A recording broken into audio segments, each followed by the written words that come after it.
Hey, tabletop RPG players and dungeon masters alike. On my channel, I have talked a few times about going full Kefka. For those who don't know who Kefka is, this is Kefka from Final Fantasy VI. If you're wondering about Kefka's characteristics that I mention every once in a while, Kefka is highly intelligent, he comes up with creative ways to defeat his enemies, and he truly has no respect for anyone but himself and his own power. And the image of himself as being a jester and or a clown kind of throws people off and makes them underestimate him. And due to people underestimating Kefka throughout the story of Final Fantasy VI, he ends up usurping an emperor, an empire, and furthermore ends up becoming a god of magic. So how could you apply this to a character in Dungeons & Dragons or a different tabletop RPG?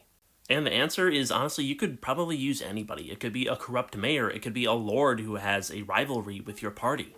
It could be a baron that nobody takes seriously because he's just not good at doing his job. But the character thinks ahead. They plan not to be killed. They plan to have resources in their back pocket. They plan to make it to the end game. And that is the important part. They want to be the one who crosses the finish line first. In Final Fantasy VI, Kefka finds some very minuscule lore about the gods of the world, and he figures out that, hey, if I move one of these statues, I will interrupt the flow of magic and be able to absorb all of that magic.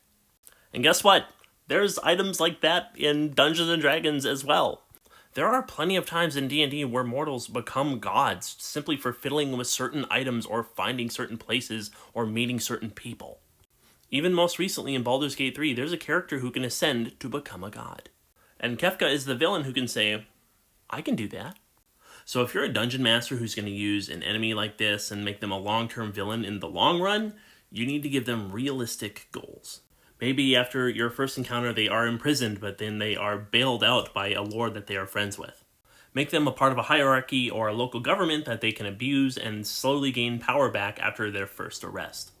Feed rumors to the party that this guy is possibly looking into some lore, but the first thing he's looking into is actually kind of a bait and switch. And while your villain is looking up this information for their bait and switch, you need to put obstacles along the way for the party to interrupt them.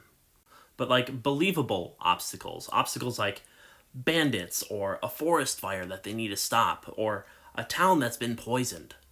Something that the heroes will stop and say, we need to help these people. And eventually maybe this villain will work themselves up to be a hand of a king or a hand of a queen. And then they will usurp that royalty. Whatever you do after that is up to you. If you found this video informative or helpful at all, don't forget to hit that like button. And also, don't forget to follow and subscribe to see what video I do next.